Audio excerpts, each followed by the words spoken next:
Hello, MySec treasurers. If there was one phrase I could use to describe this role, it would be that with great power comes great responsibility. This is an extremely critical role in the exec team, as you have to remain conscious of the house spending and communicating about these spendings to the residents and making sure that their money is being put to good use. So you will be responsible for things including overseeing residents' dues deposited by residents, the account where the money is put, budgeting, and attending meetings to keep students informed on how their money is being spent. So let's begin with residents' dues. Your residents' dues are submitted by the residents in the beginning of the year, but before you even enter the role, you will have around $500 or so remaining in your account from the previous years.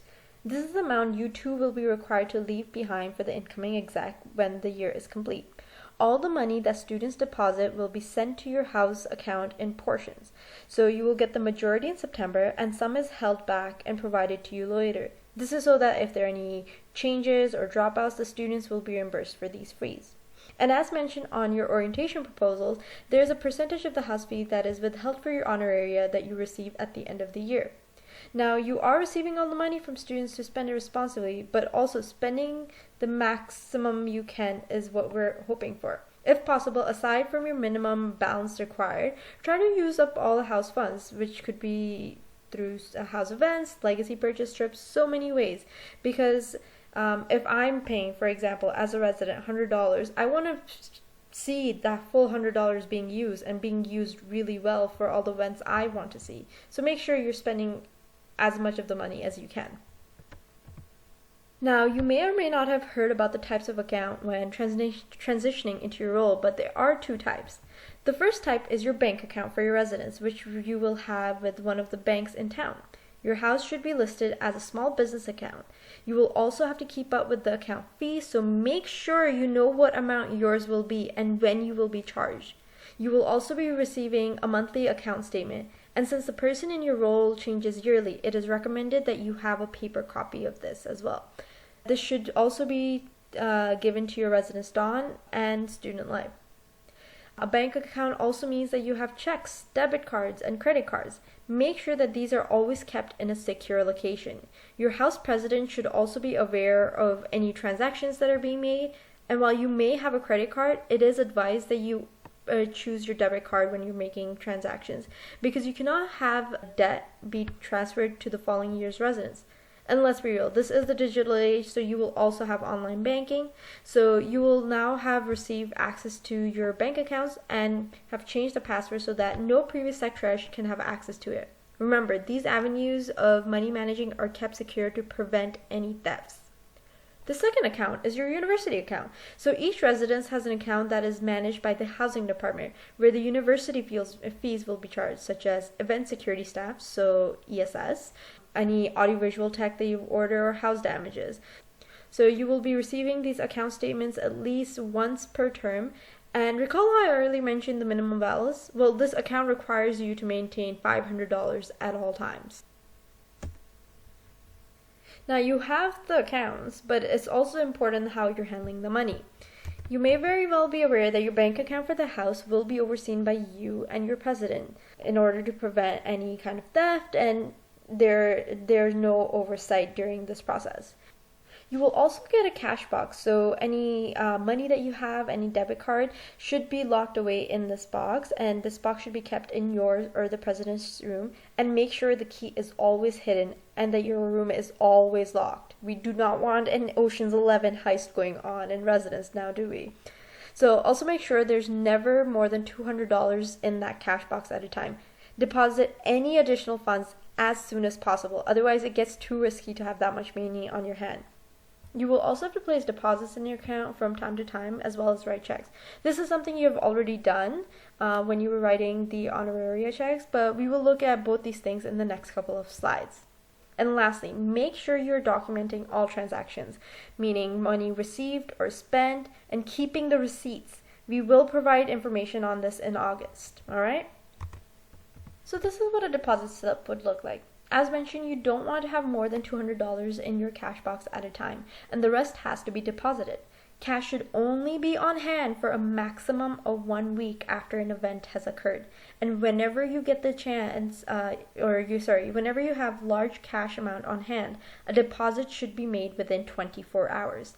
This is what your bank deposit slip would look like once again. So for example, if you have received a large donation for the Sackville Food Bank fundraising event that you had, well, you would write a check to the organization instead of giving them a big bag of cash, right? So first you would have to actually deposit the money you've gotten. So in this case, say you got $324.85 in cash, and then you also got one $80 check. So you would deposit both of those by indicating the money amount through that you have in cash as well as check, and you have to include your account number, and that can be deposited into the bank. Now this is what a check would look like. So when you're writing a check, so now that you've deposited the money and you want to go along and write the check to the food bank, this is what the check would look like. So you've some of you have already gone through this process. As mentioned before, you would need to include your name, and you would need both your signature as well as your president's. Remember, two people are in charge of this account, and you have to indicate what the amount, what the purpose of this check is. So now comes the time for you to actually, give the check to the Sackville Food Bank. So you would indicate who you're paying it to, how much amount it is, and then you would both the president and the president and you would have to sign it. So yes, Albus Dumbledore and Minerva McGonagall from Harry Potter are the president and the secretary for this purpose. All right.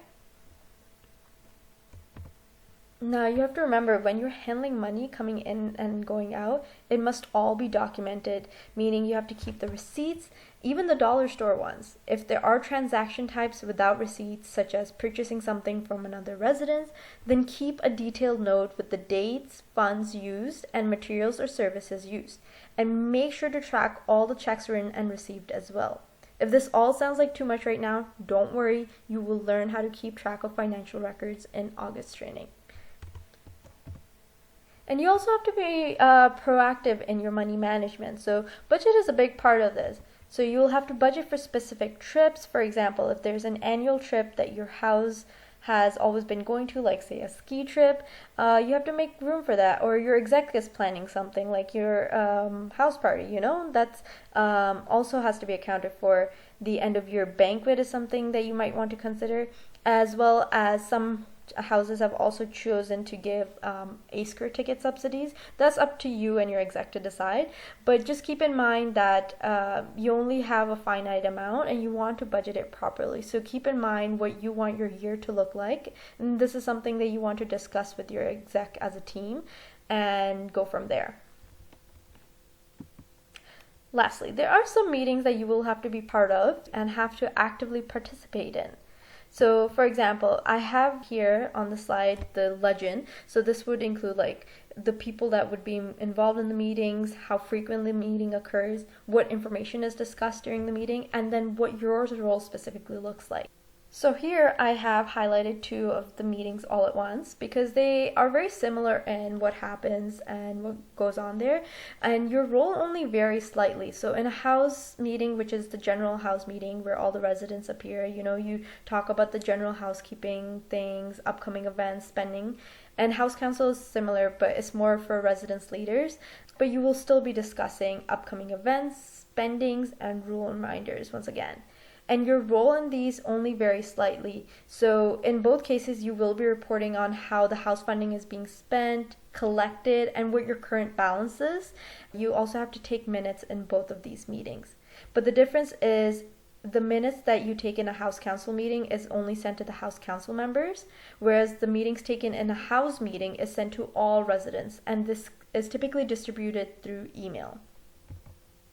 And last but not least is your DONS meeting. So this would include residence leaders such as your house, like the rest of your exec team, your RAs, AD, and ACMN. And this just allows for an open communication between all leaders and residents. And this is also to keep your DON informed of how your events are coming along, of what the upcoming events are, and debrief on the completed ones. And your role during this meeting specifically is reporting on how the house funds were spent and how the funds are coming in, and what your current balance is and the upcoming event budget for any events and anything else to your Dawn. So that is all for your role for today. As mentioned previously, that you will be learning more about how budgeting and money handling works during August training, so not to worry. If you have any questions, feel free to email us at Student Life, and we hope you have a great day.